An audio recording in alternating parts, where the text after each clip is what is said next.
오늘 하나님은 요엘 선지자를 통해서 시온과 거룩한 산 나팔을 크게 불라고 얘기합니다. 이스라엘 백성들에게 있어서 나팔의 의미는 뭔가?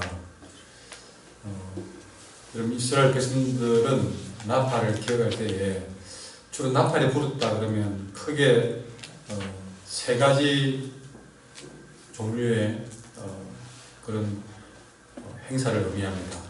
첫째는 전쟁이 났다는 뜻이죠. 그리고 거룩한 어떤 성회의 모임을 알릴 때도 나팔을 불었습니다. 그리고 왕의 대관식 같은 그런 큰 행사를 할 때도 이 나팔을 불었습니다.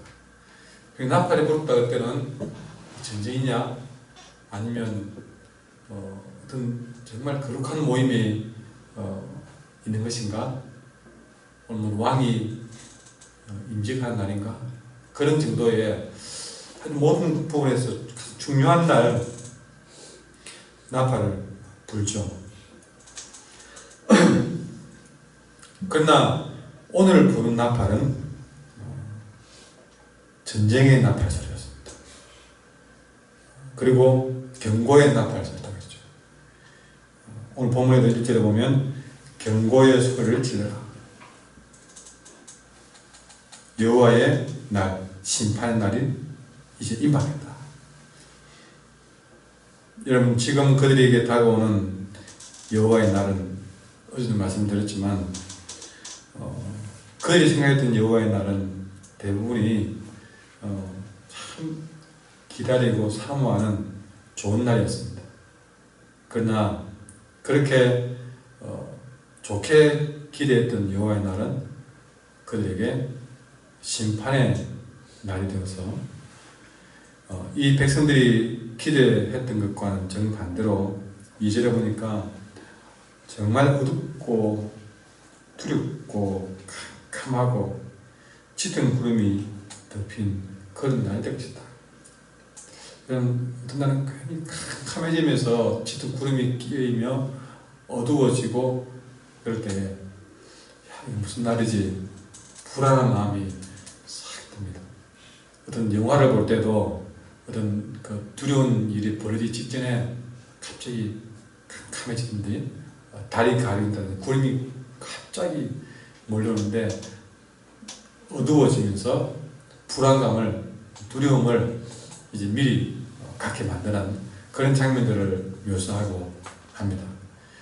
그러니까 지금 상황이 그런 거죠. 그 여호와의 날은 그런 날이다. 그런데 이 날의 어둡고 캄캄한 의미는 또 다른 의미를 갖고 있습니다. 그것이 뭐냐면 칠흑같이 어두워서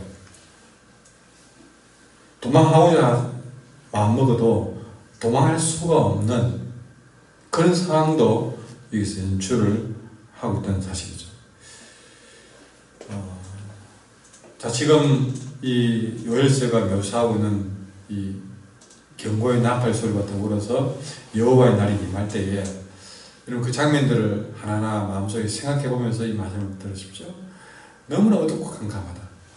그리고 그 여호와의 날이 임하는 모양이 마치 어마어마한 산을 태우는 소멸하는 심판의 불꽃 같아가지고, 여러분 이 본문에서 불을 표현하면서 3절에 불이 그들의 앞을 사르고 불꽃은 뒤를 태운다. 온 사방이 어마어마한 불로 태워지는 그런 모습들입니다.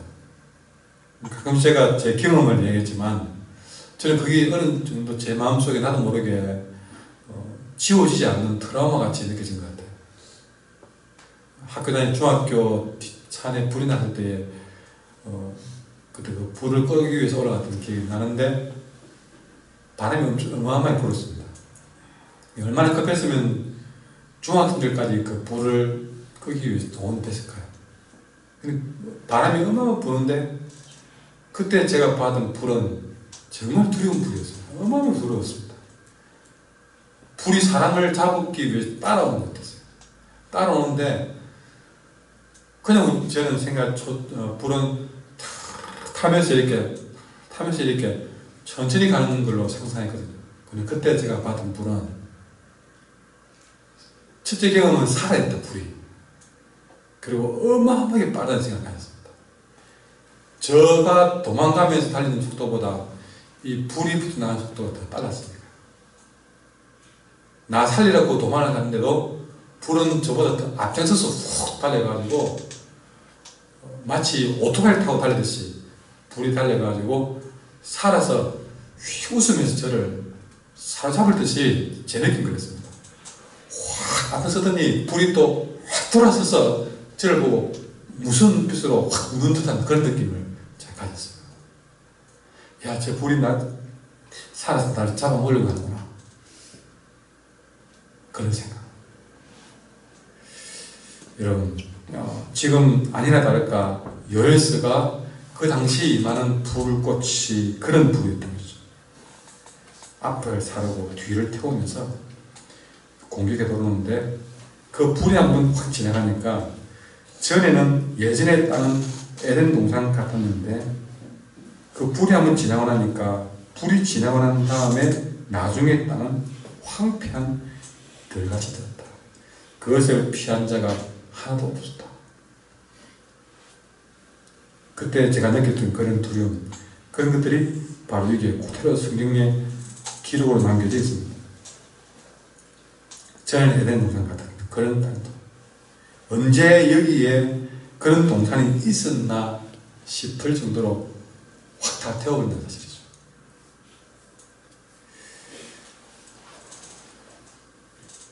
그리고 이 여호와의 날이 임하는 그 심판의 상황은 분명히 어떤 이방 나라의 다른 큰 군대를 보내어서 그런 심판을 행할 것인데 그 군대의 모습은 어떤 모습이냐, 사진을 보니까 때를 지어 달려오는 말들이나 기병들 같다. 여러분 영화에 보면 그냥 말 한 필 탁탁탁 뛰는 그런 군대가 아닙니다. 모두가 어마어마한 그런 기병의 군대로서 그들이 달릴 때 모습 없습니까? 마치 지진 난 것처럼 말들이 말바구 소리가 한데 오려져서 툭툭 뛰는데 온 천지가 산도 진동이 될 만큼 어마어마한 기병들이 빠르게, 여러분 사람이 아니라 기병이기 때문에 급박하고 웅장하게 거세게 달려온다는 사실이죠. 이 심판의 날에 오는 그 기병들의 소리는 그야말로 이 백성들의 마음을 얼어붙게 만드는 그런 소리다. 그리고 7절과 8절에 보면 그들이 공격해 오는데 용사처럼 공격하고 무사처럼 성벽을 끼어들고, 그런데 보면 곧장 달려오는데 자기 대를 벗어나지 않았다. 서로 오는데 서로 부딪히지 않았다. 각자 자기 위치를 지키고 대열이 끊어지지 않았다. 이 말은 무슨 말입니까? 완전히 대를 이루어서 오는데 빈틈없이 촥촥촥 온다는 사실이에요. 불같은 모습으로 기병같이 웅장한 소리를 붕붕 내면서 빈틈없이 달려온다. 이 말은 피할 수 틈이 없다는 사실이죠. 어디다 좀 빈틈이 있어서 도망이라도 가야 되는데 그야말로 빈틈없이 피해갈 틈도 없이 철저하게 공격해 온다는 사실을 보여주고 있습니다. 그리고 구절에 보니까 성벽 위에도 성 안에도 성 위에도 심지어는 각각 집들의 창문 사이로도 창문으로 도둑이 뛰어들어오듯이 그렇게 쏟아져 들어온다는 사실이죠. 이것을 지켜보는 백성들은 질겁을 해서 6절에 보니까 새파랗게 질려 사색이 될 것이고, 하늘도 10절에 보니까 하늘도 벌벌 떨고 해와 달과 별들은 빛을 잃어버린다. 더욱더 두려운 사실은 11절에 보니까 그 어마어마한 대적이 공격해 오는데 자세히 보니 그 대적들의 진두, 지휘를 하시는 분이 아니나 다를까 여호와께서 그 원수들을 이끌고 오다는 사실이죠. 그러니 여호와가 진두지휘에 온다는 사실은 그 뒤에 뭐라 됐습니까? 어느 누가 그 공격 앞에 살아남을 수 있겠느냐? 이 심판을 능히 대비할 수 있거나 피하거나 감당할 존재는 이 땅에 아무도 없다는 사실입니다.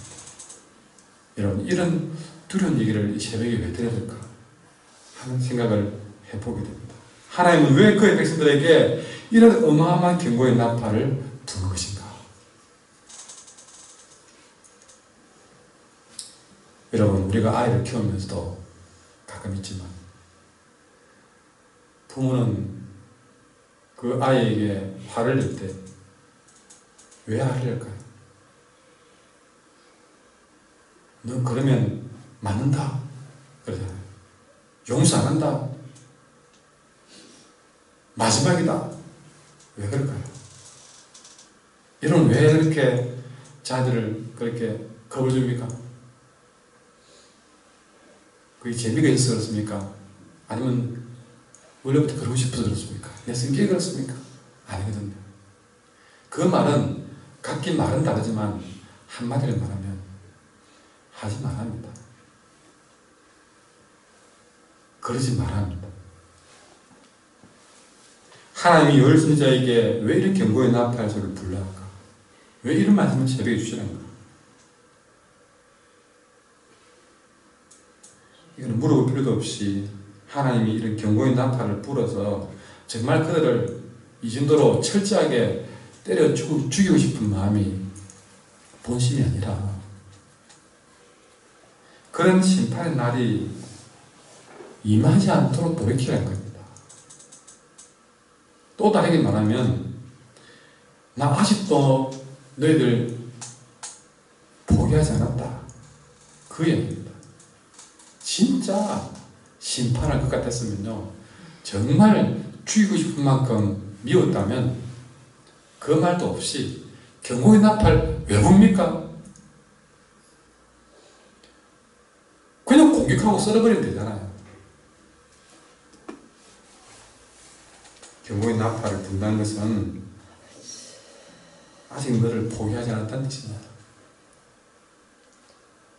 서바냐 2장 1, 2절에 이렇게 표현했습니다. 수치를 모르는 백성들아, 다 함께 모여라. 이거는 무슨 말이냐면 정신 차리라 말입니다. 정해진 때가 이르기 전에, 기회가 겨처럼 날아가 버리기 전에, 여호와의 무서운 분노가 너에게 내리기 전에, 여호와의 진노의 날이 너에게 닥치기 전에 너희는 다 함께 모여라. 정신 차려. 여호와를 통해서 경고의 나팔을 부는 이유가 바로 이것입니다. 심판이 목적이 아니라 그들을 돌이키는 것이 목적이라는 사실이죠. 여전히 포기하지 않았다는 것을 알리는 것이 목적이었습니다.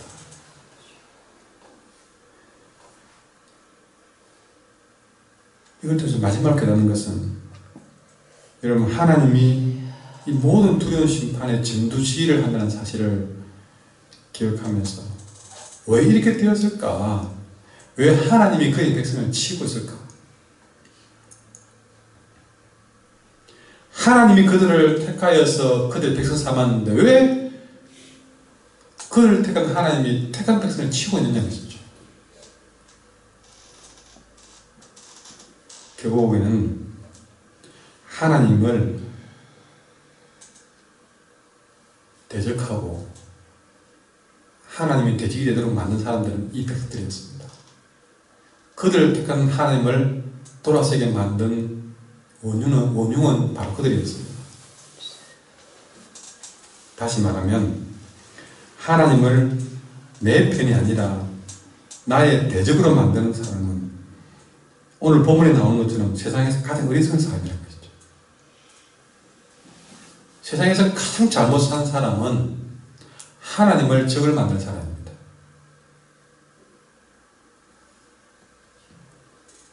놀랍게도 자칭 하나님 백성이라는 사람들이 더 하나님을 자기 대적 만드는 경우가 더 많이 있습니다. 차라리 모르고 그러면 몰라서 그렇다고 이해는 해주죠. 알고도 하나님을 내 편 만들지 못하는 사람은 이 땅에서 가장 어리석은 사람이 그렇습니다. 우리가 이 땅에서 꼭 해야 될 일은 무엇인가? 나의 인생을 들여서 나의 가진 모든 것을 사용해서 하나님의 편이 되는 인생입니다. 그것이 세상에서 가장 잘하는 일이 될 것입니다. 하나님이 기뻐하는 일이 뭔지를 찾아가야 되고 하나님이 싫어하는 일이 뭔지를 분별해서 하지 말아야 되고 그렇게 우리는 하나님을 내 편 만들어야 됩니다. 내가 하나님 편이 되셔야 합니다. 이것이 오늘 이 경고의 말씀을 드려야 될 이유라는 사실입니다.